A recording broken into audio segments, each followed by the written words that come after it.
Set to begin momentarily.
We kindly ask everyone to please begin to take your seats as our program is set to begin in just a few moments.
Good afternoon, everyone. Please take your seats now as our program is about to begin.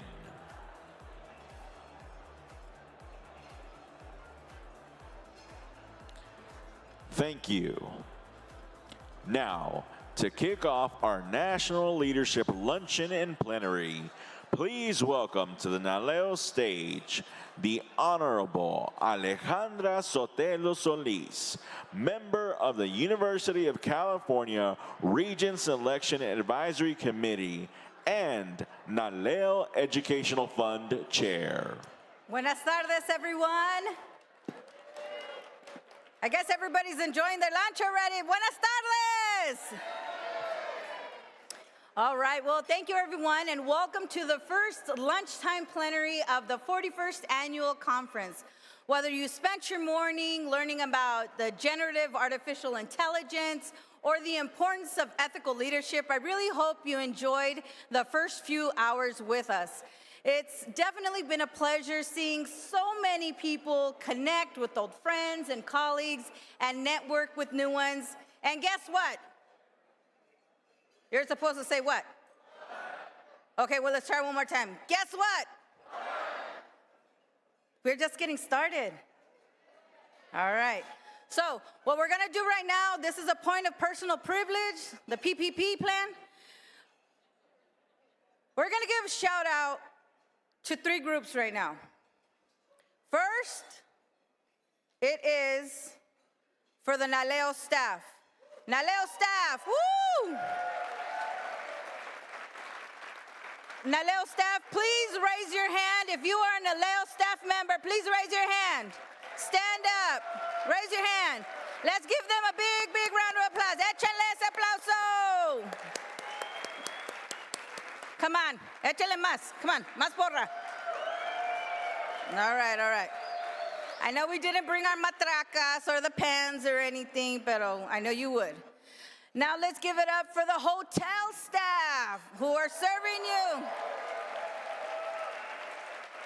Okay, un poquito más, si no, we know it won't come hot or cold for that ice water. Okay, and last, for the AV and sound guys who are in the back, making things happen. Échenle, échenle. Si no, you won't be able to watch our video that's up next. All right.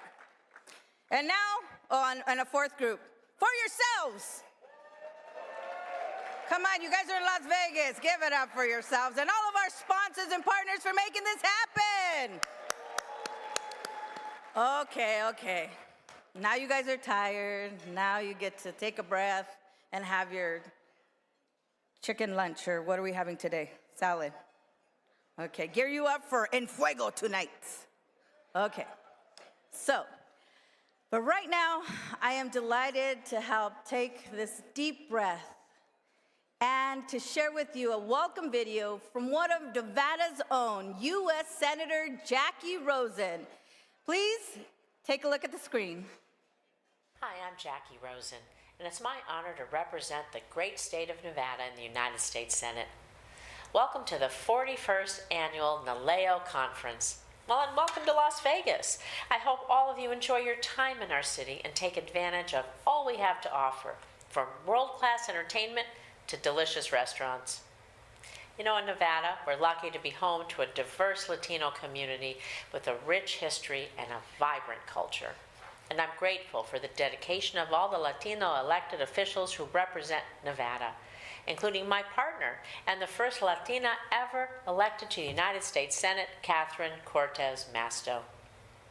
The work all of you are doing and the perspectives you bring to all levels of government is so important. Our state and the entire country is better because of your leadership and your dedication. Because when our government reflects the diversity of our communities, everyone benefits. In the United States Senate, I'm working to address the most pressing issues that our communities face, issues that I know all of you are working on. From working to lower costs, to increasing access to health care, education, and good-paying jobs, to passing comprehensive immigration reform, this is what we've been working on. And in fact, I've been proud to collaborate with so many in this room when working towards these goals. Know that you have a partner in the Senate, listening and working to address the concerns of the Latino communities in Nevada and across our nation. I will continue pushing for increased representation at all levels of government. Thank you, and enjoy the rest of the conference.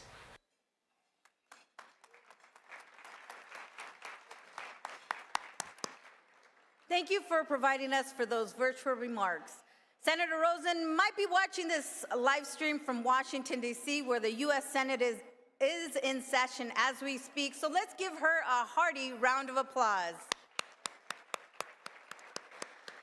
Up next, I have the pleasure of inviting another esteemed elected official to the stage who has served California's San Gabriel Valley and other parts of the Los Angeles County in the United States House of Representatives since 1999.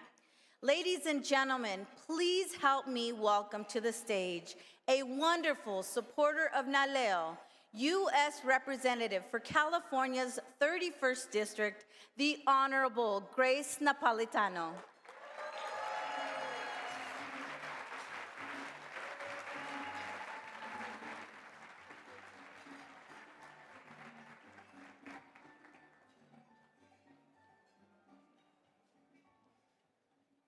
Muy buenas tardes. Thank you very much, NALEO. Thank you for the invitation of being able to speak to you today. I think NALEO is one of the best organizations, if not the best, in the United States. Thank you, Arturo Vargas, CEO, and all of you who worked so hard to advance the mission of NALEO at all levels of government. Thank you for inviting me to speak to you today based on my career and being recognized here at this marvelous organization is a great privilege and a humble thank you. As I told presidents of both parties, my focus has always been representing my district first, my state second, and my nation third. If they didn't like it, go talk to my electorate. They're the ones who elected me to Congress.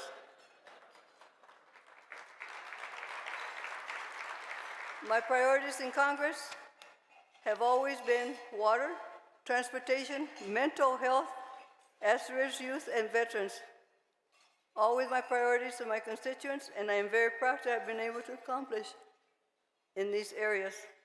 As former chair and longtime member of the Congressional Hispanic Caucus, I am proud of the positive impact we've made for the Latino community in my home county of Los Angeles and nationwide. We have worked, thank you, we have worked to improve for Latinos their economic opportunities through economic and educational policies. Over the course of my tenure in Congress, the household income of Latinos has grown, and the number of Latinos entering college has dramatically increased, thanks in part for the greater funding for and development of the Hispanic serving institutions, the HIS. We have fought hard to provide opportunity to dreamers, recent immigrants, and we will continue to fight for true, comprehensive immigration reform to honor our heritage and history as proud nation of immigrants. When I came to Congress in 1999, there were 18 members of the Hispanic Caucus. Now we are 42 strong. We have made tremendous strides, but there's still much to accomplish. Lastly, I need to thank my staff, my family. I have the best staff in Washington, writing the bills and fighting for federal dollars that benefit our community with improved health care access and mental health, greater transportation options, smarter water investments, and all the rest. In the district, always in the community, meeting with residents, local agency staff, and volunteers to improve how federal government services work and invest in our community. Two of my staff members are here today with me. My valuable District Director of Staff, Perla Hernandez-Tronco, and my great Deputy District Director, Elena Robles.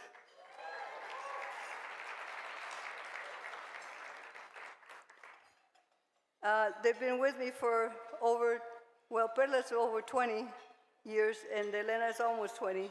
They are two of my extraordinary staff who have shared our focus on our constituent service and service to our Latinos. And my remarkable supporting lab family, each and every one has provided encouragement, guidance, and love, which has sustained me for the 26 years in federal service in my prior state and local service. You have a wonderful organization. Cherish it, talk about it, and work hard for it, because Together, we will prove that we belong here, and we will, of course, do everything we can to improve our country, don't we? Thank you so much for being here, for the tremendous honor of allowing me to speak to you today. Have a wonderful conference. God bless you, Naleo, and the United States. Thank you.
Congratulations, Congressman Napolitano. You deserve this and so much more. Big fuerte aplauso.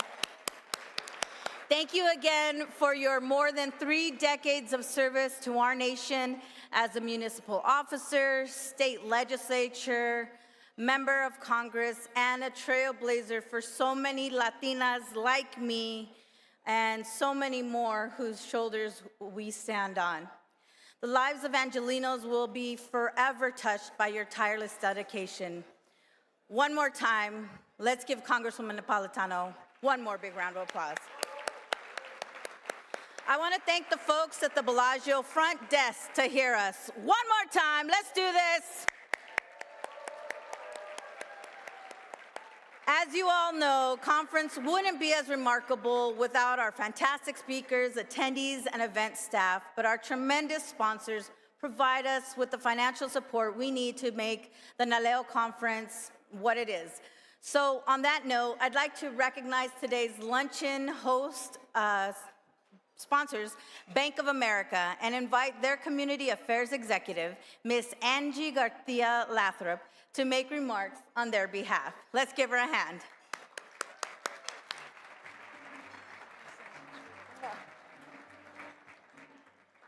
Buenas tardes. Good afternoon, Naleo. It is wonderful to be joining you all at Naleo's 41st annual conference once again.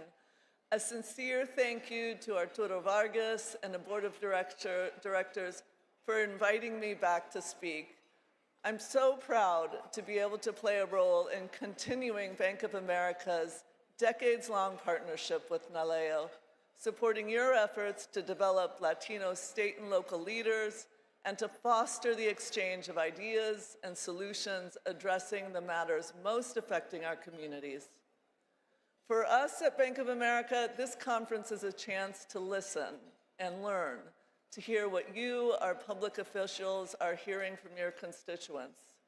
Because your constituents include the 14.2 million Hispanic Latino clients that Bank of America serves every day.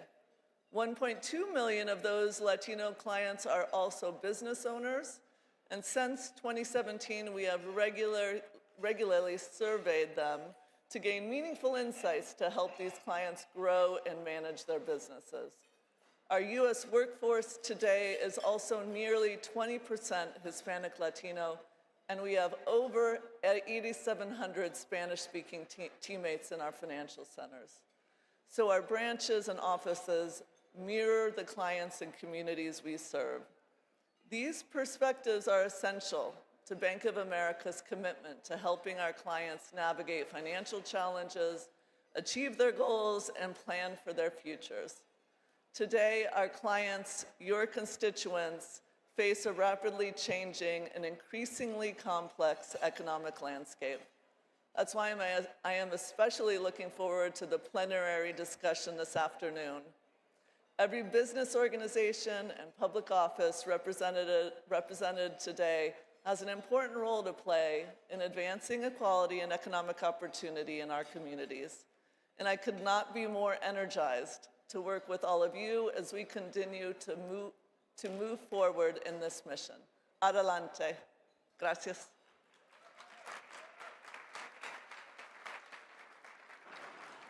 Ladies and gentlemen, please welcome to the stage Dallas County, Texas Treasurer and past NALEO President and NALEO Educational Fund Chair, the Honorable Pauline Medrano.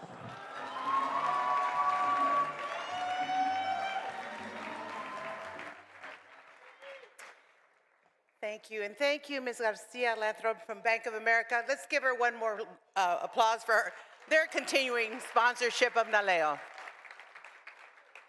Good afternoon, everyone. My name is Pauline Medrano, and I have the privilege of serving as the Treasurer of Dallas County, Texas.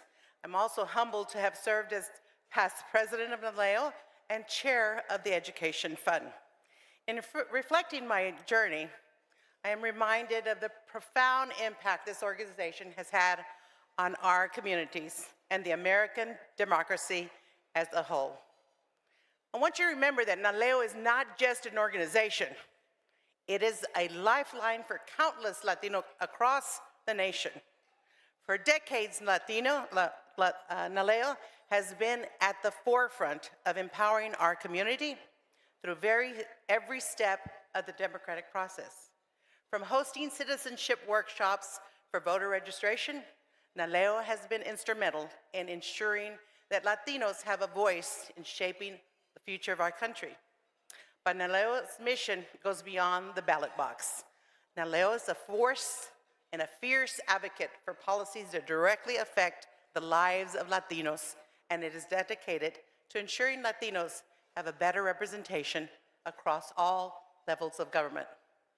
These tireless efforts have made a tangible difference for countless people, and NALEO's legacy will continue to resonate for generations to come because of you.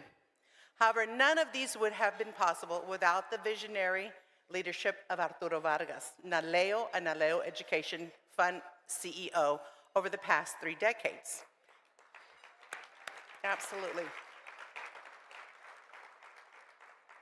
Now, I'm going to take you back to the summer of 2005. I had just won a pretty tough race. I was on the Dallas City Council. I had just been sworn in. About 3 weeks later, I have an appointment with Arturo Vargas, the executive director of NALEO, and a few staff members. I didn't have even anything on the walls. I hadn't even decorated my office, and here comes the executive director. Wow, deep breath. He comes in, very friendly, and I'm thinking, like, I've got to act like a city council person. I don't even know how to do that, right?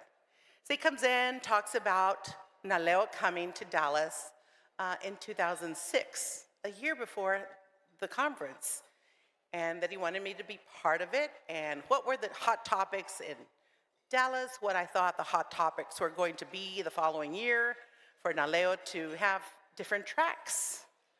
So I told him what I thought, but what I didn't tell him is that he had me at hello.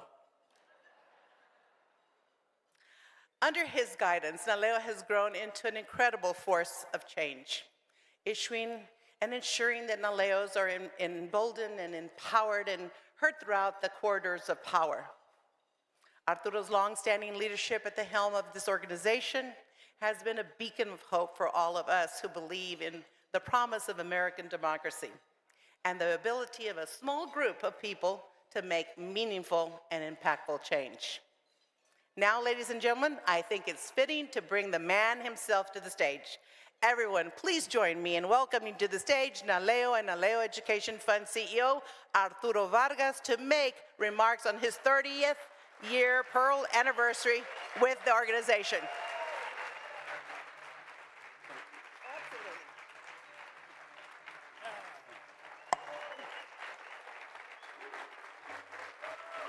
Thank you. Thank you. All right. Gracias. Gracias. Please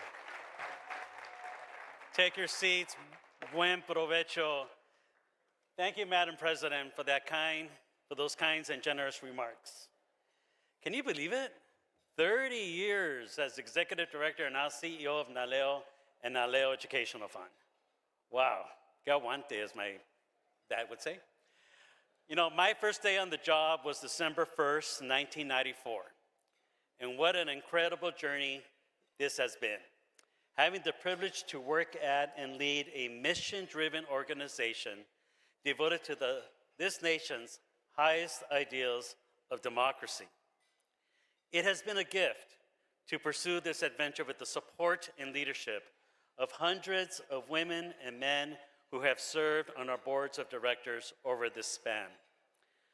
I am indebted to our founder, the late Congressman Edward Roybal, who served as NALEO president, who served as NALEO president from 1976 to 1996 and took a chance on this then 32-year-old. And I'm also indebted to each of his successors who served as NALEO president. New Mexico House Speaker Raymond Sanchez, the late Congressman Ed Pastor, Pontiac, Michigan Council Member John Bueno, Bronx Borough President Adolfo Carrion, New Mexico Secretary of State Mary Herrera, Harris County Commissioner and now Congresswoman Sylvia Garcia, California Secretary of State and now United States Senator Alex Padilla, Santa Council Member Michelle Martinez, Dallas Treasurer Pauline Medrano, California Insurance Commissioner Ricardo Lara, and Hudson County Clerk Junior Maldonado.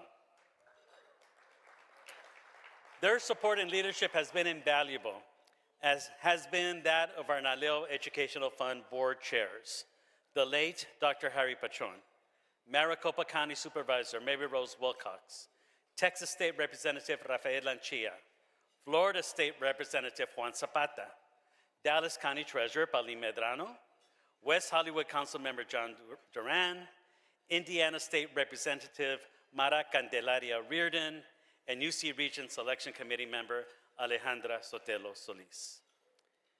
Now, this work could not have been possible without the investment from national and local foundations and charitable corporate contributions from our partners. So thank you to all the sponsors and funders of our work over the past 30 years.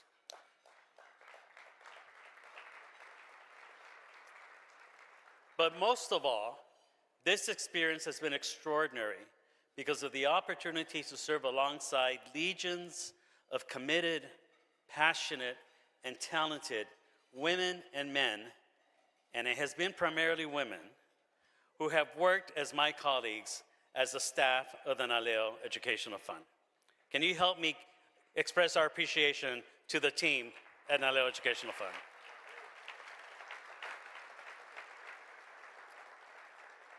And there is one person who really has shouldered so much of the leadership and the vision of this organization, especially over the past 4 years.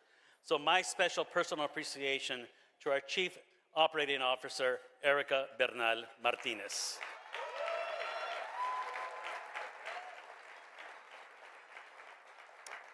Now, I can easily tick off major achievements and impacts this organization has had over the years on the political landscape of our nation. And there are thousands of individuals whose lives we have touched by helping them become US citizens, voters, and like you, exemplary elected and appointed officials. I look forward to the day when the full history of NALEO and NALEO Educational Fund can be part of the story that will be told at the National Museum of the American Latino at the Smithsonian Institution. The campaign to create the museum also began in 1994, and now is the time to finish the job. In 2020, the National Museum of the American Latino Act and the Smithsonian's Women's History Museum Act were signed into law. Now, Congress needs to pass legislation this year to authorize the Smithsonian to build both museums on the National Mall where they belong.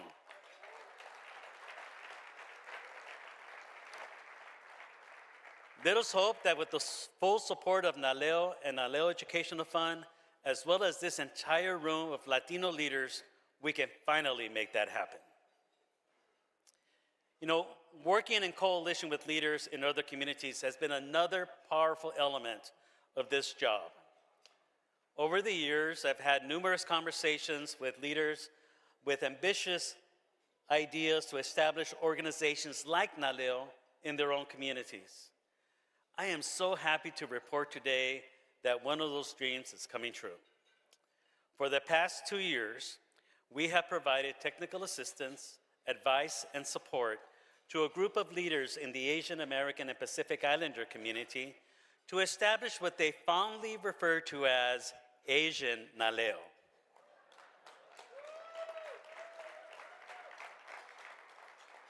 Well, AAPI LEAD has launched and is holding its first national conference just down the hall from us this week.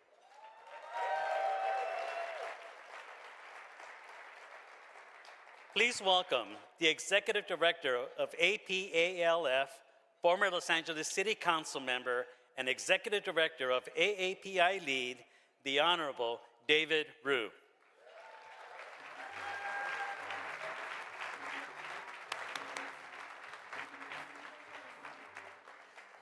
Good afternoon, NALEO. It is such a pleasure to be here today with my Latino brothers and sisters.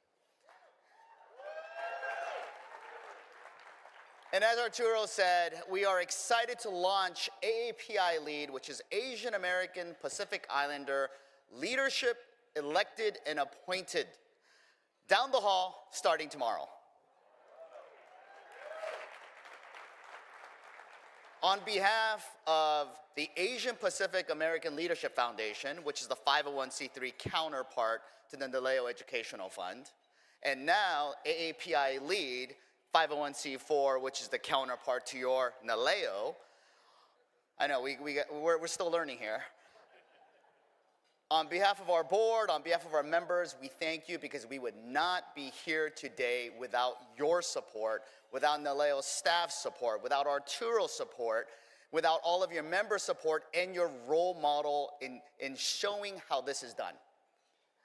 You know, for the past 2 years, Arturo has said that we have worked closely hand in glove, directly and indirectly. We literally photocopied your bylaws to make our bylaws.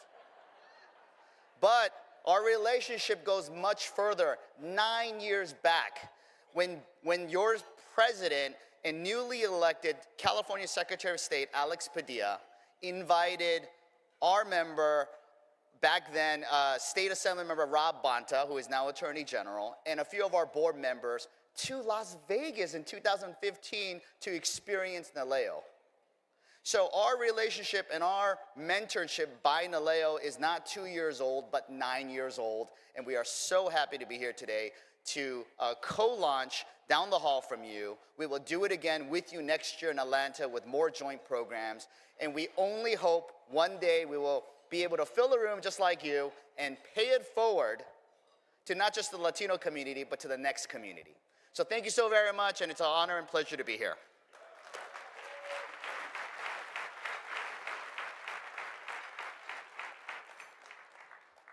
Thank you, David. We wish AAPI LEAD much success and look forward to a great partnership. And now, just one final matter, if you will indulge me for just a couple more minutes.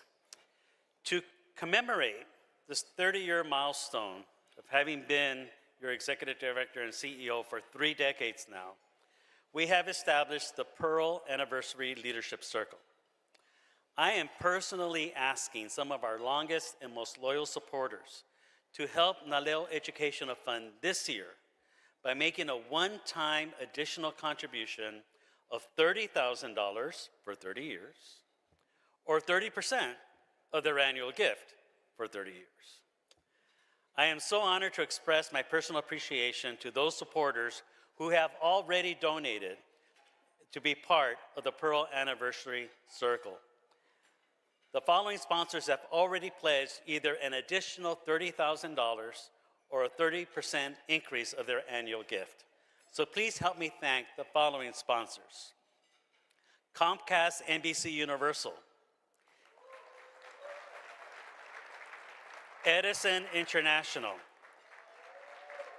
the Ford Foundation, the Gates Foundation, the Helios Education Foundation, Southwest Airlines, and Walmart. And for the rest of you sponsors out there, don't worry, you're going to be hearing from me very soon. And now I'm going to do something I have never done in 29 years that I have spoken from this stage. I need your support. Naleo Educational Fund needs your support. It is as if it has been the past 30 years have all been about preparing for this moment of 2024. And we need your help to help us meet it. I would like to ask you to please, today, make a tax-deductible gift to Naleo Educational Fund and join the Pearl Anniversary Circle. Please consider $30 or $300, or perhaps like past board member Michelle Mancias, $3,000. But please consider a gift to Naleo Educational Fund and give what you can. This is the year that we need you with us. You can actually scan the QR code. I think it's on the screen. Tell me yes. Okay, scan it, please. And it will take you to our donation page at naleo.org/donate, where you can make a contribution. That website again is naleo.org/donate. And you can also visit the registration desk across from the flashing Naleo Las Vegas sign to make your donation. Staff with card readers will be standing by to get your credit card contributions. We really need your help this year. It's been 30 years of such a privilege and honor to be your executive director and CEO. This is the year that we really need you to join us in this journey as well. Oh, Madam President. Hi. I just want to be one of the first to donate for my Pearl Anniversary check to you. And I'm challenging the Dallas-Fort Worth elected officials, Sergio, Dan Barrios, Omar, Jesse, Laura. Come on, I'm calling you out. Let's get together and make a donation to Naleo's Pearl Anniversary. Thank you. Woohoo! All right. Once again, thank you so much for all your support and your participation over these past 3 decades. I don't know if you're going to get 30 more years out of me, but we'll see how many more. But now, let's move on to our afternoon plenary. You know, we have invited one of the most distinguished individuals that I've had the pleasure to meet and to work with. So if I can ask my tocayo to join us on stage, please welcome to the stage the Honorable Ambassador Arturo Sarucan.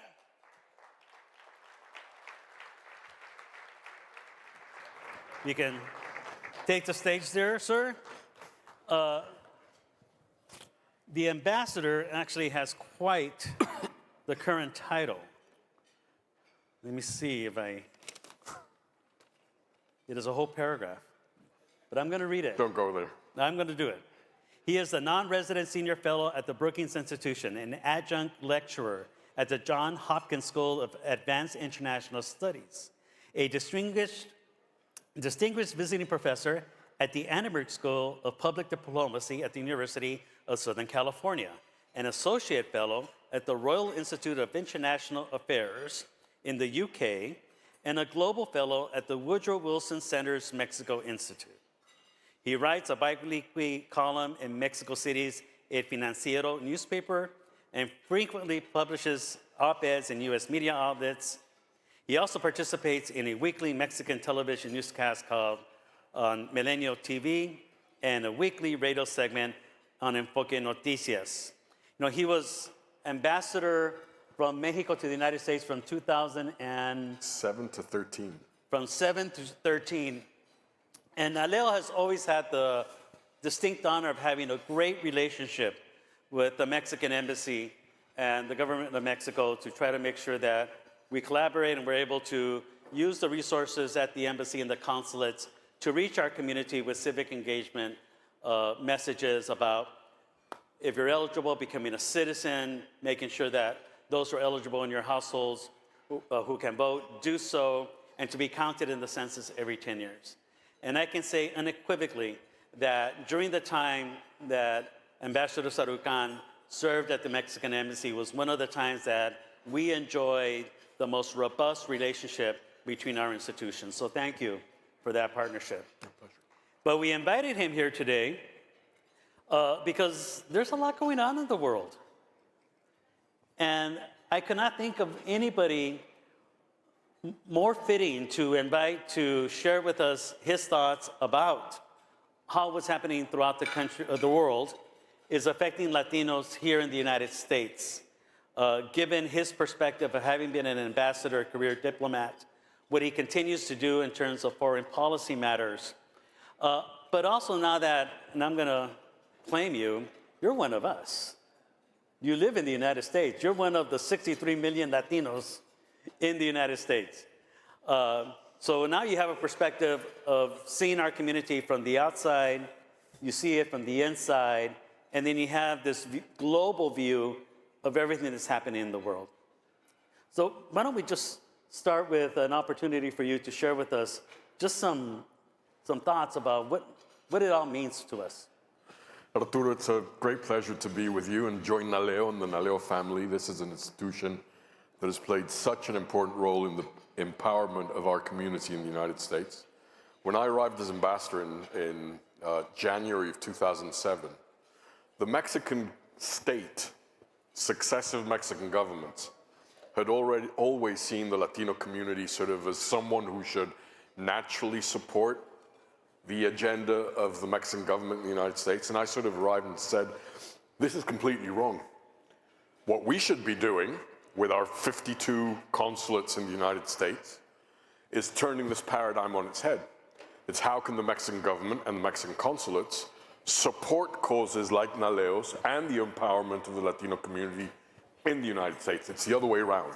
And so we started changing this approach because we are convinced that the Latino community is the future of this country. It has grown in terms of its power, its impact, the way it has molded popular culture, highbrow, lowbrow, the role that it is playing in entrepreneurship and the revitalization of very important corners of the United States. And one of the things that is always I was always asked as a Mexican ambassador is, can't you mobilize the Latino community like, you know, the Irish community mobilizes the US on issues that have to do with Ireland, and obviously the Cuban American community, what it does regarding Cuban policy, and the Jewish community in the United States regarding US-Israel ties. And I said, first of all, you have to understand that our community is extremely, extremely heterogeneous. A Mexican American in California has a very different outlook on life, on policies, on issues that matter, than a Dominican that lives in New York City. But one thing I think is common, and that all of us here should be pushing for greater engagement and greater bandwidth from Washington in regards to Latin American issues. Unfortunately, Arturo, Latin America has fallen off the radar screen of successive US governments. And it apparently seems that they only care about Latin American affairs when they're pimping Latino voters. And this has to stop. The Latino community, and we may have very different takes on a number of issues that impact policy in the Americas, whether it's democracy and human rights and trade, and what is increasingly going to shape relations between the United States and the hemisphere, which is climate change. We're already seeing it. The Eastern Seaboard now, today, is facing temperatures of 100 degrees. This is going to have a profound impact on how we think of the engagement between the United States and the region, because it has a very powerful trigger effect for immigration related to climate change. And so I think that what we all should be pushing for is greater bandwidth, greater engagement in Washington with issues that matter in the Americas. And yes, let's be frank, if you look at the global arena today, it's very fluid and it's very messy. And yes, it is right that the Biden administration is focused on Russian aggression in Eastern Europe. And it is right that the Biden administration is concerned with a rising China, which has become the most important rival to the United States on a number of fronts. And yes, as a result of what happened in October in Israel and now is happening in Gaza, obviously the Middle East, the Persian Gulf, is a very important region for the United States. But at the end of the day, if you look at the Americas, the opportunities lost for the US in a region which doesn't have state-on-state conflict. Yes, there are countries and leaders that don't get along, but no two countries in the region are at war with one another. No one, with one or two exceptions, is disputing land borders. We have a lot of commonalities. And Latin America today, in a changing global environment, can secure energy, food security, critical minerals for a prosperous hemisphere. So I sort of try and set this because even though there are many issues today which are cluttering the radar screen of the Biden administration, in fact, I think most of you know that foreign policy usually does not decide who wins a presidential election in the United States. It's happened once or twice, but it's very rare. This election may end up having a foreign policy become a very significant factor, either because, unfortunately, all roads to the Republican campaign seem to lead through the border of Mexico, whether it's immigration, whether it's trade, whether it's organized crime, because the impact particularly of the debate over Ukraine and whether the United States should be supporting Ukraine and sending resources, and most importantly, what has happened as a result of Israeli actions in Gaza, which has profoundly divided particularly the Democratic Party, and we've seen on campuses across the United States this summer some very important disruption, and that could have an impact on what happens come November. It's obvious that all these things, if you ask Biden, if you ask Jake Sullivan, if you ask Tony Blinken, these are the issues top of mind. But I think the United States has consistently lost an opportunity to engage more holistically, more intelligently, more constructively with Latin America and the Caribbean. And I think all of us in this room need to continue to make the case as to why the United States should spend more bandwidth in its engagement with the hemisphere. And you said it's successive administrations. Oh, yeah. So it's not, when it's a Republican in the White House or a Democrat in the White House, this lack of focus on Latin America is consistent in terms of... I think the last two U.S. administrations that sort of in a more consistent fashion engaged with the Americas were the Bush 41 and the Clinton administrations. Since then, Latin America has sort of, yes, suddenly Cuba, pops to the top, and yes, suddenly immigration issues now obviously are very, very relevant. But they're mostly related to immigration policy, not to how do we confront the root causes that are driving immigration from the continent up to the U.S.-Mexico border. You mentioned China, and we hear often about the growing influence of China in Latin America. How much of a threat really is that? Again, one size does not fit all. It varies. If you're in South America, if you're in Chile, if you're in Argentina, if you're in Uruguay, it's very relevant because these are commodity exporters.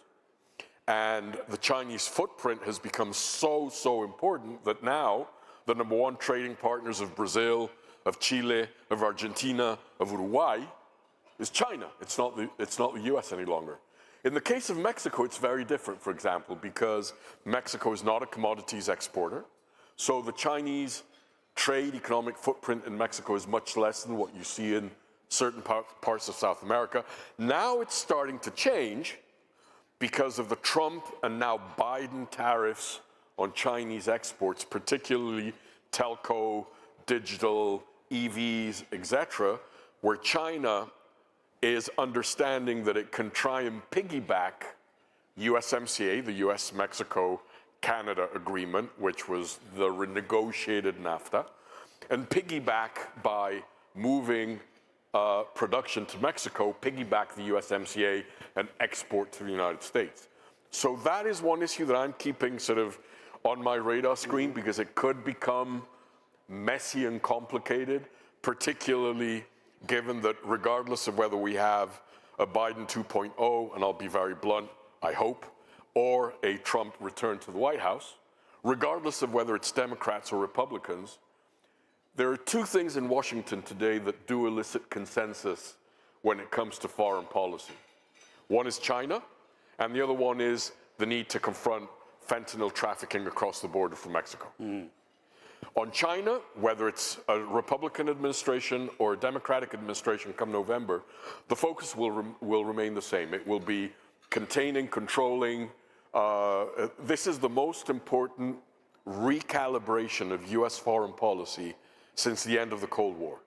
Never had Washington, and again, this is one of the very few bipartisan issues of consensus, where both Republicans and Democrats believe that the status quo ante with China, whether it's geopolitical and military, whether it's trade and economic, is unsustainable.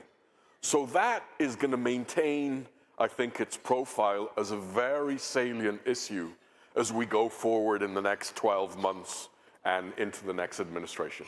But it's not just China that is also having influence in Latin America. Of course. Just over the past week, there were Russian warships in the Caribbean. How did you read that?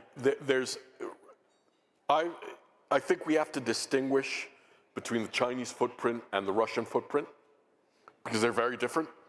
They're both challenges to US power, but whereas China, I think, is a real challenge to the footprint and the engagement of the United States in the hemisphere, and many countries in Latin America and the Caribbean are choosing between China and the US. Many leaders in Latin America tell you, well, the Chinese come and no strings attached, they're investing, they're putting money, they're pumping money into our economies.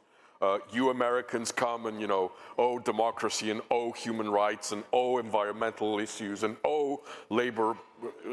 I'm not saying that this should not be part of the US approach. I think it should be, but there is a difference between how China's approaching the region and the US has. In the case of Russia, it's very different because Russia, because of what's happening in Eastern Europe, is trying to send a message to the United States.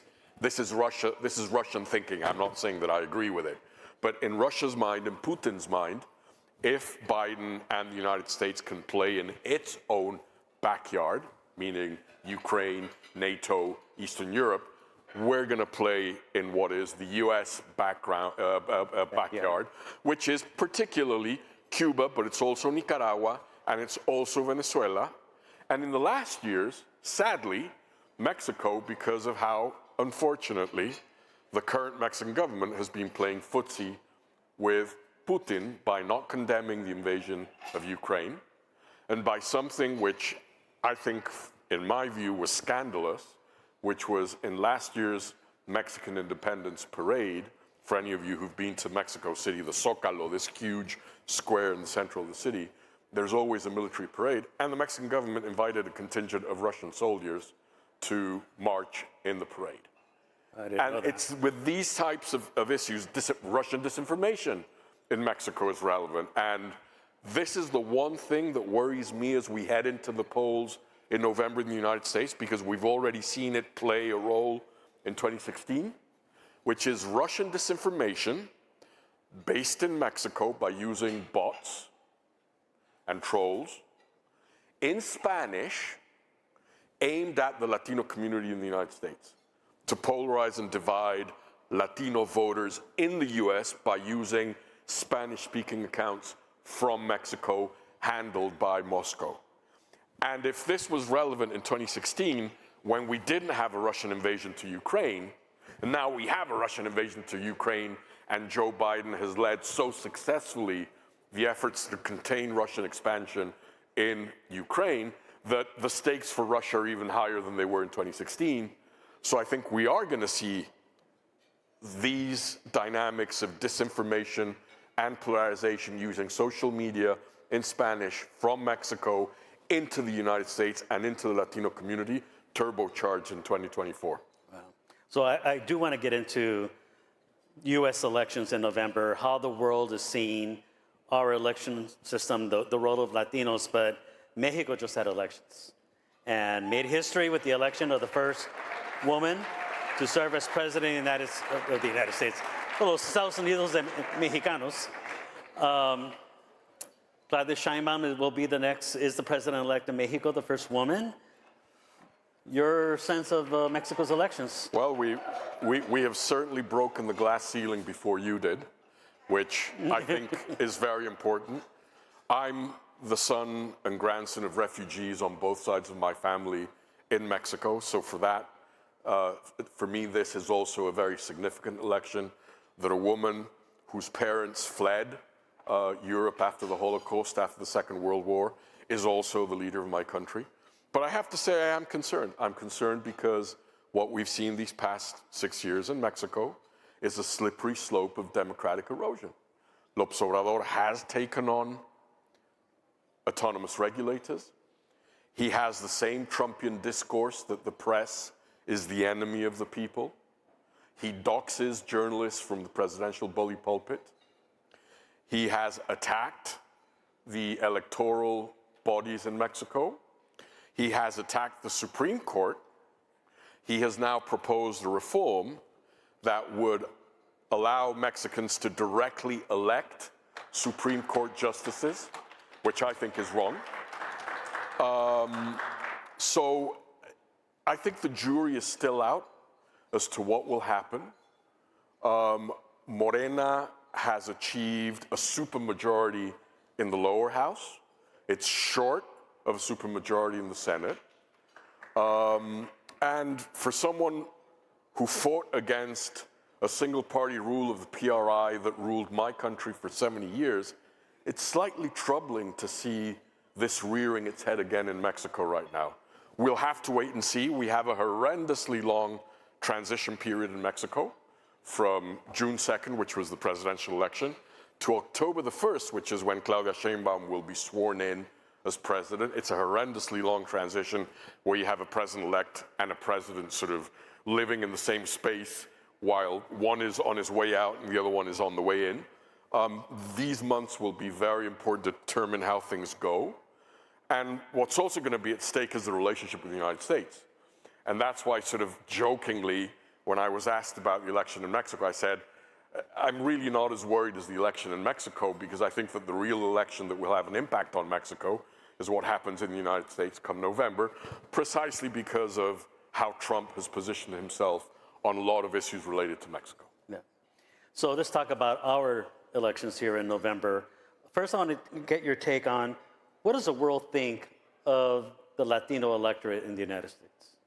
Well, I think there are a lot of misconceptions. I think when you read analysis, particularly in the papers abroad, in Europe, some in Latin America, they tend to think of all of us as homogeneous. We vote the same, we're concerned about the same issues, what makes us tick is the same. So there's a bit of this sense that it's a sort of monolithic voting bloc, which is obviously far removed from the truth. I think what's really challenging right now is that because of how polarized the United States has become and how on the knife's edge this election is at this point, if the election were today, it's very, very, very unclear what could happen. It could go either way. I think a lot of governments and a lot of leaders are hedging their bets. They're not investing political bandwidth and diplomatic capital in the relationship with the United States because, hell, why should I, do this with Biden if maybe in November he's gone and we have Trump back? So a lot of countries are holding back. They're in a wait-and-see mode. There are clearly countries that would like to see one outcome or the other. There are some countries that are betting the farm on one of those two political scenarios playing out come November. I think there's a lot of concern because, contrary to the famous dictum of the city that we're in, what happens when it comes to democracy, foreign policy, global affairs, what happens in the US doesn't stay in the US. It has an impact, it has a domino effect on democracy, on global stability, on the perceptions of the role that the United States is willing to play in the world, on a number of very important fronts. And so I think there's a bit of a wait-and-see mode out there right now as to what happens in November and what type of US we're going to have. I think there's growing concern that because of the polarization in US society, there could be, again, potential for violence come November 6th, 7th, 8th, depending on what happens and who says what.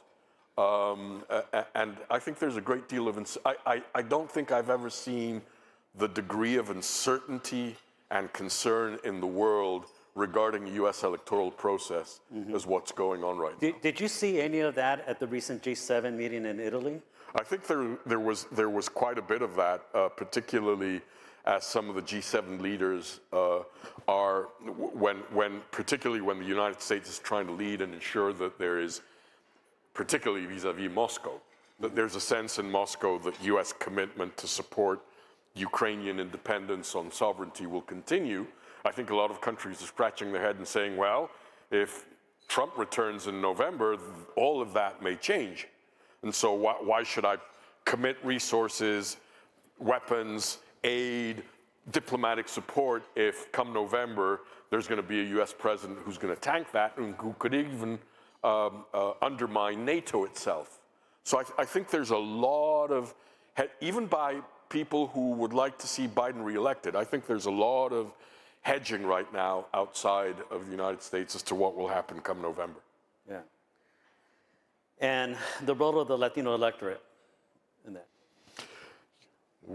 You are key to what happens in November. I would love to see, I think you've guessed where my sympathies lie, but I think that regardless of that, Latinos have to turn out and vote. We have to send a message that the Latino vote is critical to the future of this country. And it's critical at the local, at the state, and at the federal level. And the more we turn out to vote, the harder it will be for politicians and political parties to take the Latino vote for granted. It will empower our community.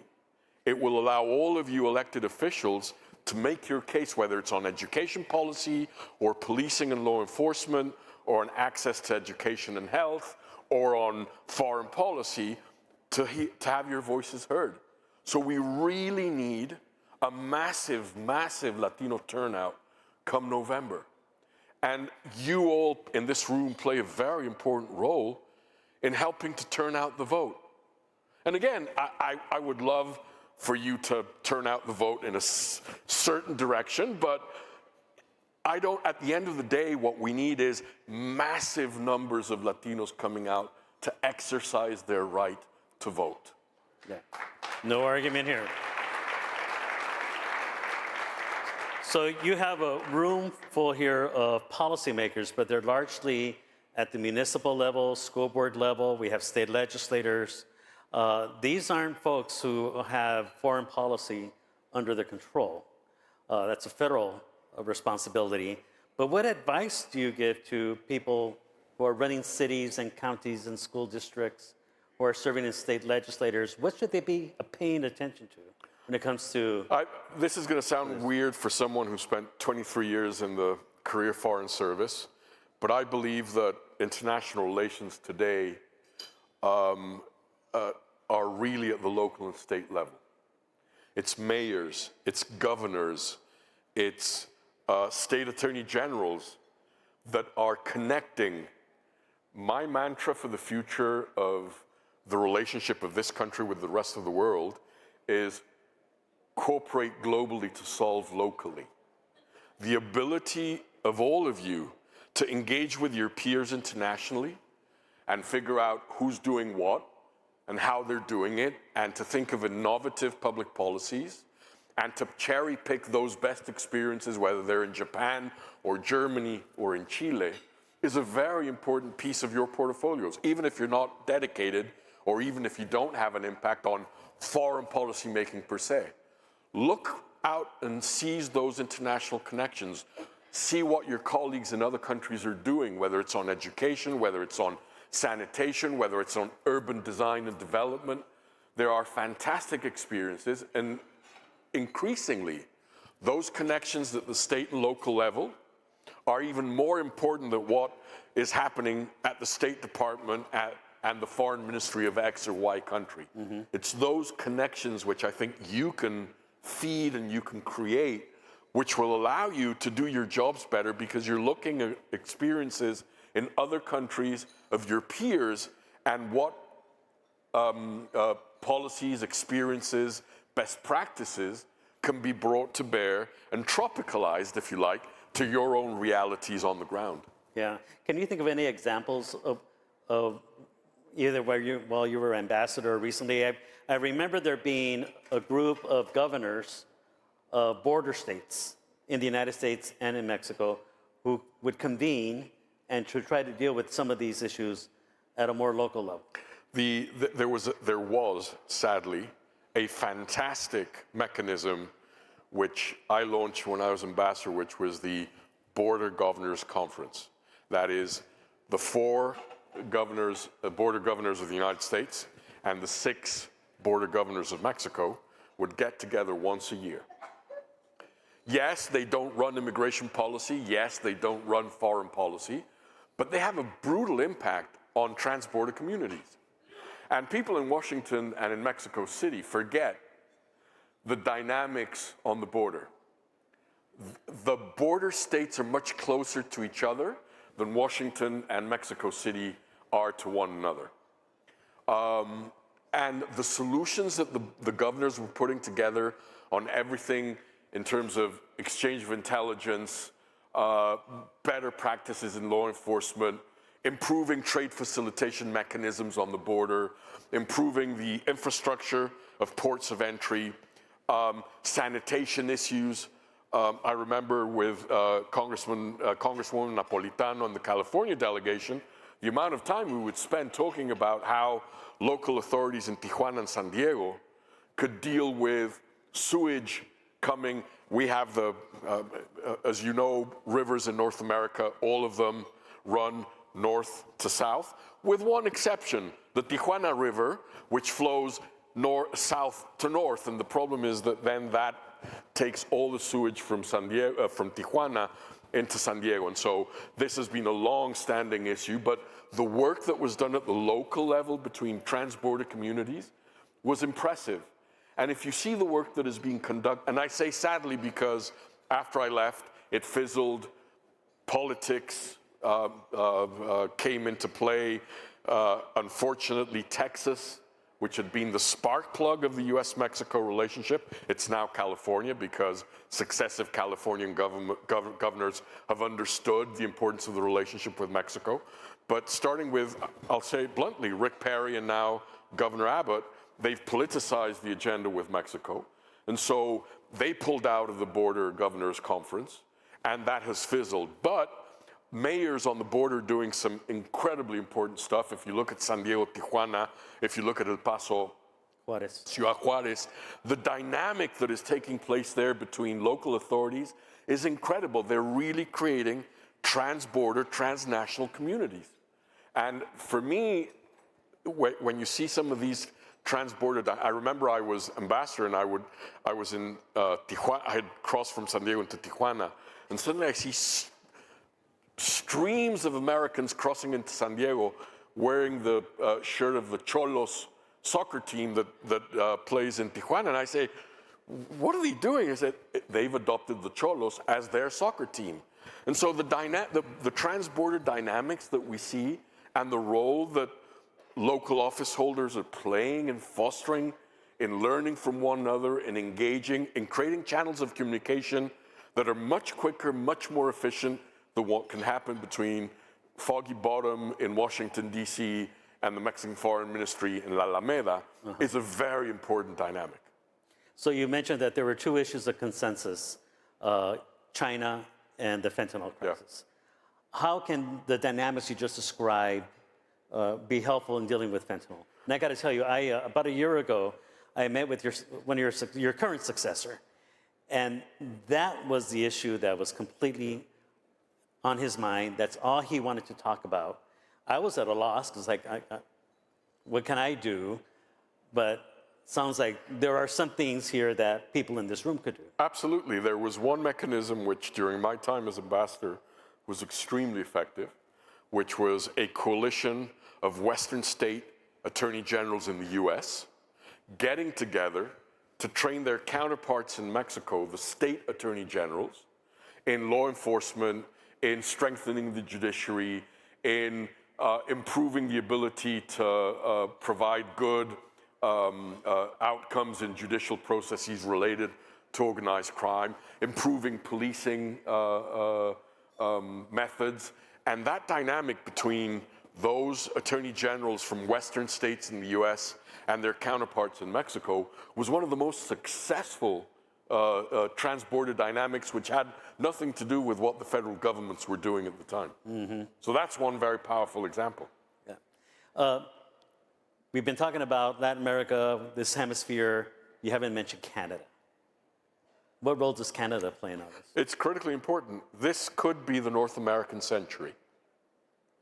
As the United States recalibrates, particularly its economic and trade relationship with China, that recalibration is only going to succeed if Canada and Mexico are part of the equation. Why? Because of something we discovered as a result of the pandemic.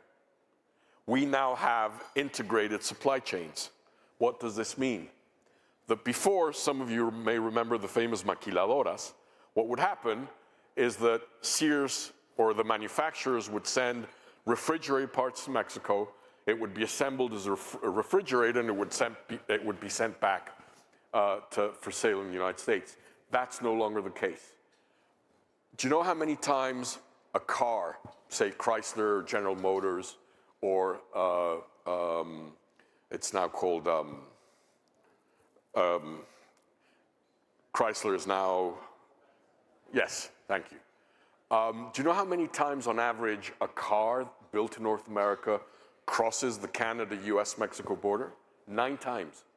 It goes back and forth, back and forth, back and forth, back and forth, with value added being put into the process. And what we discovered during the pandemic, when we shut everything down, was, oh God, we've got integrated supply chains and nobody thought of it. So with these integrated supply chains, what does this mean? I'll give you a very powerful example. Mexico and the United States trade on a daily basis 1.5 billion with a B dollars a day of goods.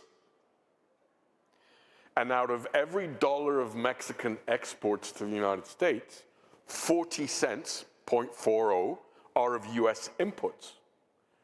We have really, what NAFTA and now USMCA have delivered, is that in Canada, North America, and Mexico, we're no longer producing Mexican goods, Canadian goods, US goods. We're producing North American goods. And so if we're going to protect these essential supply chains, prevent greater disruptions from potential future pandemics, or supply chain disruptions because this country is angry at the US and has shut down supply of chips or whatever, and with energy and the critical need to develop a North American paradigm of energy efficiency, energy sustainability, energy security, energy resilience, the role that Canada and Mexico play is critically important. We have both the Canada-US and the Mexico-US borders, the most dynamic border regions in the world today. And if we get this right, if we get energy right, if we get supply chains right, if we transition effectively to a digital economy, if we really transition to a green economy, the 21st century could really become a North American century. And that's where Canada and our Canadian friends play a very important role. And they also matter in terms of security. Because after 9/11, having two countries with such important land contiguous borders with the United States, we have been, Canada and Mexico, we have been working hand in hand with the United States to prevent a terrorist from crossing from either Canada or Mexico into the United States and undermining the national security of the United States. When I was ambassador, I would joke with my Canadian counterpart that we both lived next to an elephant, but it was much more comfortable to be above the elephant than beneath the elephant. But the fact is that border security and the role that Canada and Mexico play in supporting border security with the United States is very important. And I'll give you because many of you may be thinking, well, but what does that mean? I'll give you an example of what that means. On any given day, any airplane flying into a Canadian airport or a Mexican airport, the manifest of passengers on that flight is exchanged in real time between the three countries to ensure that if there's someone on that plane that is on a terrorist list or in a terrorist suspect list, that individual is flagged before he or she lands in a Canadian or Mexican airport. And we do this, imagine the number of flights landing in Mexican airports and in Canadian airports from abroad on a given day. That information flows back and forth in real time every single day, 24/7, 365 days a year since 9/11. You talked about these borders, and there is a great deal of conversation about what's happening on the southern border. The president a few weeks ago announced some actions he was taking with regard to, it was referred to as shutting down the border if the number of asylees, I believe, Asylum seekers reached 2,500 per day. He would have the authority to shut down the border. Today, he made other announcements with regard to extending deportation protection to certain spouses of U.S. citizens. How do you see these actions from the president he's taken at this time?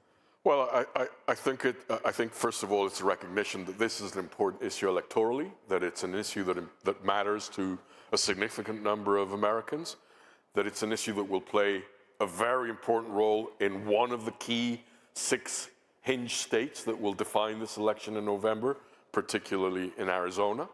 But also, I think it's a bit of presidential jujitsu, if you allow me. Remember that we were very close to a bipartisan deal at the beginning of the year between Republicans and Democrats and the White House on an immigration bill. I was ambassador when Kennedy and McCain tried to move forward an immigration bill. I was ambassador when the famous Gang of 8, 4 Republicans, 4 Democrats, tried to get the bill across the finish line. I had never seen a bill like the one that Republicans and Dems were negotiating this year that had everything that the Republicans wanted and basically nothing of what the Democrats have always advocated for. But Trump wanted to continue using this issue to badger and attack President Biden, and he made the Republicans who had negotiated this pull a U-turn and backtrack. What I think President Biden is doing now is signaling with these 2 measures that particularly what he did with shutting the border means not shutting the border to trade, but shutting down the process for asylum seekers crossing into the United States when you reach a threshold of above 2,500 every day. That was in the bill. And obviously now with the decision today to balance that off, because I've always believed that immigration is not a threat for the U.S. to confront. It's an opportunity for the U.S. to seize. And what the president has done today is to show that there are pathways that can bring these people out of the shadows and to continue to support the well-being and the economic growth of the United States. So I think what Biden is trying to do here is, on the one hand, underscore and acknowledge that there are valid concerns as to how does the United States secure its border. And at the same time, what do you do with these people, dreamers, or the decision made today regarding undocumented spouses of people who've been here for more than 10 years, of giving them a pathway to citizenship, which I think is the right thing to do. How are these actions being seen in Mexico? Sadly and paradoxically, for a country like mine that has 5 million undocumented immigrants living in the United States today, it's an issue that doesn't really gain too much traction or attention. I've always said that I find it very contradictory that Mexico, that has 35 million Mexican Americans living in the United States, is a country that basically lip services how it sees its diaspora. I find it very troubling that this current president is the first Mexican president in decades that during his tenure has never once come to the United States as president to meet with the Mexican diaspora community in the United States. Wow. So, yes, those who follow immigration policy have obviously registered these measures, but if you ask the man and the woman on the street, they really don't have a clear understanding of what all of this means for them. You know, we only have a few minutes left. I do want to talk a little bit about your own trajectory. You mentioned you're the son of refugees. Can you talk about your life in that regard? Yeah, I think that's the reason why I decided, I know all of you for different reasons have entered public service. Mine was very clear since I was a kid, because Mexico was the country that allowed my two families to remake their lives. My paternal family, my grandparents, my grandfather was a Russian Armenian who fled the defeat of Kerensky in the civil war in Russia when Lenin came to power. And he went to Venice. And my grandmother was an Armenian. Her family was slaughtered in the first genocide of the 20th century by the Ottoman Empire. And she was able to miraculously escape. It's like sort of a Hollywood script. And she went to Venice. My grandparents met in Venice. They got married. And when Mussolini came to power in Italy, my grandfather said, I've seen this story before. Let's get the hell out of here before this blows. And they come to Mexico. And on my mother's side, they fled the defeat of the Spanish Republic in the Civil War in 1939. They were on the side of they were on the losing side, defending democracy in the Republic. And when Franco marched into Barcelona, my grandparents and my mother, who was a baby, crossed over the Pyrenees into France. The Mexican government at the time decided to bring in all these Spanish Republican refugees into Mexico. So my grandparents and my mother arrived in the second boatload of Spanish Republican refugees into Veracruz in 1939. And so I was born in Mexico. Mexico is my country, and so is the US now. But, but I think that's why I decided to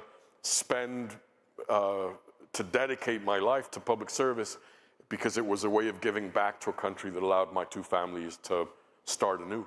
Yeah, that's an amazing story. We're just about out of time, but I do want to share with everybody here that one of the most special moments I've always had and that I will always fondly remember was the day that you decorated me with the Oli Award from the Governor of Mexico. But I just remember you taking the podium and speaking Spanish and just thinking to myself, man, I wish I could speak Spanish like that. And then I heard him speak English. Like, man, I wish I could speak English like that.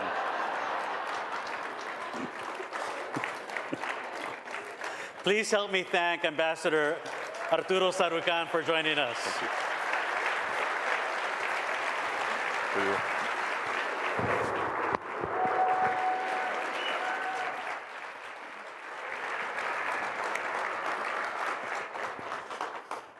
I think we just have some housekeeping matters left. Coffee and confections networking break begins right after this, and then the breakout sessions begin at 3:15 p.m. Check your app for the latest details. Our In Fuego themed Welcome to Las Vegas Opening reception is tonight, 8 o'clock to 10 o'clock at the Sahara Las Vegas pool deck. It's at 2535 South Las Vegas Boulevard. Per venue guidance, this event is restricted to attendees aged 21 and over only. Dress on theme in your boldest shades of crimson, orange, fuchsia, and gold. Also, we're going to be doing shout-outs at the reception for your state delegations. So be sure to make your presence known. State pride is on the line. Transportation is on your own tonight, but parking is free at the Sahara if you bring a personal vehicle.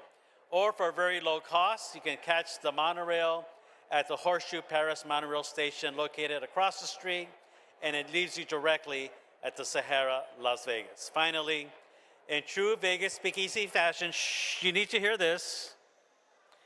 In true Vegas speakeasy fashion, in order to get into the reception, you need to mention the secret phrase, "I'm with Arturo,"